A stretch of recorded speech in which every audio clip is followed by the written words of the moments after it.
Today we're talking about the top 5 beginner mistakes for freshwater aquariums, beginning with number 5, which is using the wrong scraper on your aquarium. Now what I'm talking about is something like this. This is an acrylic aquarium. If you use a glass scraper, which is a blade on acrylic, you're going to scratch it. So good news is they have ones made for acrylic or that double as both acrylic and glass, just made out of a bit of a softer material, but they still get the job done.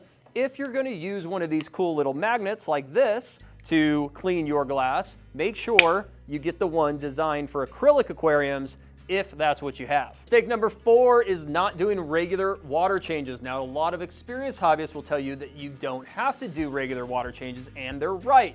If you get a beautiful planted tank like this and you have all these plants absorbing nitrites and nitrates in your aquarium, you're going to be in better shape. You still have to do water changes, just not as often. But if you don't have that and you're in a newer system or just don't have plants at all, 20 to 30% water change a week is what is going to keep your tank clean and your fish safe. When you're doing water changes, make sure you pay attention to any specific areas that you come to find where fish are hanging out. What you'll find there is that they often are pooping or hanging out in the same place. That is a big collection of detritus. You want to make sure that you are hitting those areas. Good spots to take a look at are caves or any under rock structures. All right, mistake number 3 is overstocking your tank. So take a look at this one. Kind of looks like a lot of fish, right? But they're small, and this aquarium is big enough to handle it. So it's not just about aquarium size, it's also about the amount of filtration that you have. So here's what I'll tell you. The general rule of 1 inch per fish per gallon of aquarium water that you have is a good general rule to give you an idea if you're in the right space or not. However, the best thing you can do is either go to your local fish store and ask questions about what it is that you are looking to set up, or get online, there's plenty of information out there, and do your research as to what is the right size tank for the fish that you want to keep, and understand how many of them can you keep in that tank, and then make your decisions from there. Either way, just don't blindly stock your tank. Make sure you're doing your research to understand how to keep your fish safe. Mistake number 2 is overfeeding your fish. This is a super common mistake for a couple of reasons. Number 1, let's be honest, it's fun to feed your fish. I mean, it's super cool to watch them come up to the surface and get after the food. We all enjoy doing it. And the other thing is, these fish will likely continue at least to try to eat as much as you are willing to feed them. And the problem is, they're not doing what's best for them in that scenario, so you've got to look out for them, right? So here's the rule. If they can't finish the amount of food you put in the tank within about a minute, you're putting in too much food.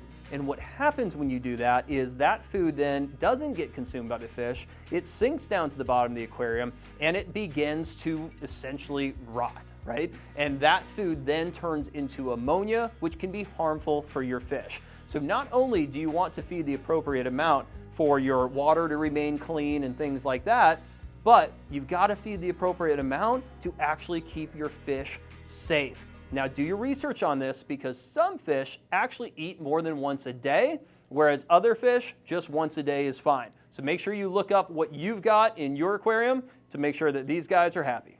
All right, the number 1 most common mistake that beginner freshwater hobbyists make is to not cycle your aquarium. Now I'll tell you, first and foremost, you can find a link in the description below to an entire video we did on the nitrogen cycle to understand it completely. But I'll give you a couple tips right now. Number 1 is, this is what happens in the very beginning. It's the first thing you do. You set up your aquarium, you fill it with water, and now you gotta wait. And I know that we hate waiting, which is why most people don't. But if you don't, what's gonna happen is ammonia will form in that water, okay? And that will start to burn the gills of your fish, causing inflammation and ultimately death. If you allow that ammonia, however, to turn into nitrite and then into nitrate, then your aquarium is safe for your fish and you can put them in there and you'll be good to go. So how do you know that that's the case? You got to get yourself a test kit. Test your water and figure out where you're at in that cycle, and you'll know when it's time once those nitrates start to show up. And we cover all that in the nitrogen cycle video.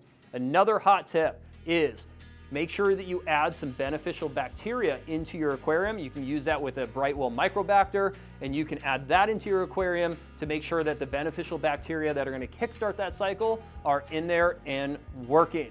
All right, now that you've got your aquarium safe, make sure, bonus tip, you drip acclimate your fish.